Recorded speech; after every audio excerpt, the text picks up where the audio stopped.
Olá! Nessa unidade daremos continuidade ao nosso passeio pelos estilos de jardins ao longo da história mundial. Veremos os jardins renascentistas italianos, franceses, os jardins ingleses e depois os jardins do século XIX e do século XX. Ao término da Idade Média, a Europa saiu progressivamente do barbarismo para um sistema político mais organizado, baseado no comércio.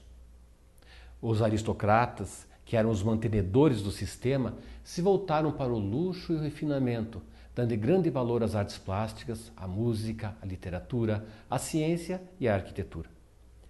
Nessa época, houve uma inversão do plano religioso.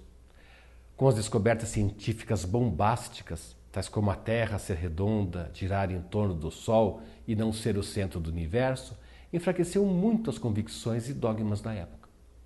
Assim, o homem passou a ser o centro do universo e a ciência quase que uma nova religião. Retomaram motivos da mitologia greco-romana com o ressurgimento das divindades pagãs simbolizadas nas estátuas da antiguidade. O jardim deveria ser um espaço para pensar, para o lazer e, sobretudo, louvar e inspirar o conhecimento humano. O Renascimento italiano trouxe muitas inovações para os jardins, resultado de uma revolução no pensamento. O jardim respondia a um tema especial: o homem como centro do universo. A água teve um tratamento incrivelmente imaginativo e totalmente integrado a um esquema global de arquitetura, escultura e paisagem. O próprio jardim tinha um caráter escultórico, escalonado nas encostas das colinas e simétrico, delineado por bosques. Os renascentistas aproveitaram o legado do mundo antigo e inventaram uma nova arquitetura, regida pelos preceitos da proporção, unindo ordem, estabilidade e tranquilidade. Celebrava a beleza que flui do intelecto. Essa época foi a de redescoberta das artes. O jardim renascentista tinha por objetivo alimentar o intelecto. Por isso estava repleto de alusões eruditas com esculturas que ilustravam cenas da mitologia antiga. A água ocupava um posto crucial. Estava associada à fecundidade e abundância da natureza, assim como as musas inspiradoras da vida intelectual. Como características gerais tinham o relevo acidentado, profusão de estátuas nos jardins, baixos relevos, lagos e fontes. A vegetação tinha a finalidade de complementar a arquitetura. Usavam muito a topiaria, técnica de poda de plantas deixando-as com aspecto escultórico. Guardavam as características dos jardins romanos. Haviam canais cortando e entrecortando os jardins. Espécies usadas eram o louro, o azinheiro, o bucho, os ciprestes. Como características gerais, a topografia era plana, havia simetria, extensos gramados, maciços vegetais, inúmeras fontes, canteiros de flores e disposição alegórica, reflexo do poder autocrático. Jardins renascentistas. Jardim francês.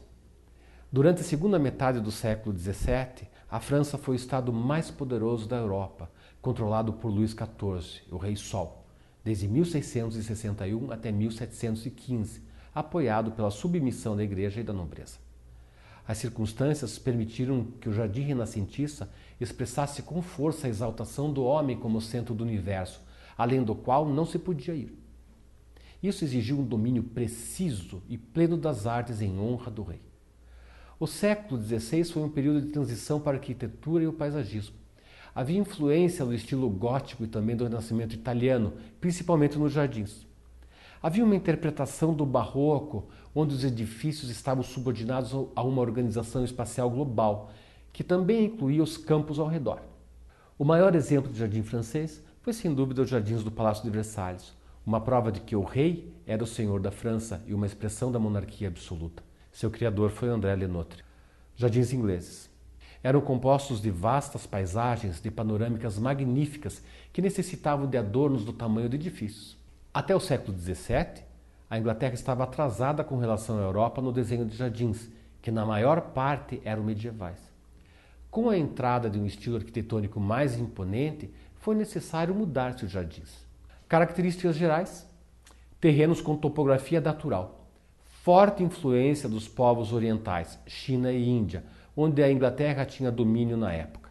Linhas grandiosas, amplas extensões de gramados, bosques, ruas e caminhos amplos, mas em pequeno número. Total aproximação da natureza, sendo comum a manutenção de árvores mortas ou mesmo a inclusão voluntária desses aspectos. Jardins do século XIX. O século XIX foi uma época de grandes mudanças. Muitos países se industrializaram, como foi o caso da França, Inglaterra, Alemanha, entre outros. Surgiu uma classe média ambiciosa e culta, especialmente da Grã-Bretanha, que tentava imitar os grandes jardins da aristocracia. Começaram a surgir livros de jardinagem, construção de estufas de vidro e máquinas cortadoras de grama, entrada de novas plantas na Europa e América, novas técnicas hortícolas decorativas, cultivo de flores à parte, agrupando-as na época de florada, composição de maciços de flores. Havia ausência de estilo predominante, houve uma mistura de estilos. Com o decorrer do tempo, há uma apreciação maior das plantas em estado natural. Apesar disso, as formas podadas eram bastante utilizadas. Costumava-se também compartimentar os jardins para evitar-se que os estilos distintos e os esquemas de plantação interferissem visualmente entre si. Haviam muitos adornos de ferro fundido e de pedra artificial. Jardins do século XX. Esses jardins tinham temas elaborados, podendo ser considerados uma resultante de todos os estilos anteriores. Alguns são radicalmente inovadores, porém é uma característica rara. No início do século, os jardins eram planejados como espaços casuais, definidos por árvores e arbustos. A geometria era pouco levada em consideração e se valorizava a qualidade do espaço.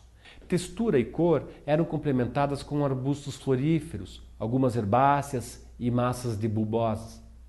Houve influência da tradição das belas artes com o emprego de elementos clássicos. Provavelmente, Burle Marx foi o maior expoente desse estilo. Pintor brasileiro, começou a se dedicar à arte do paisagismo nos anos 30, utilizando a exuberante flora para construir grupos tridimensionais em desenhos espirais abstratos de fortes cores e texturas mutantes. Ao avançar do século XX, ficou claro que os grandes jardins eram um luxo e que só grandes instituições e a classe alta tinham interesse e recursos para realizá-las. Mesmo assim, continuou-se o cultivo de jardins, porém em escala menor e mais modesta. Por hoje é isto. Espero que tenham apreciado este passeio pela história.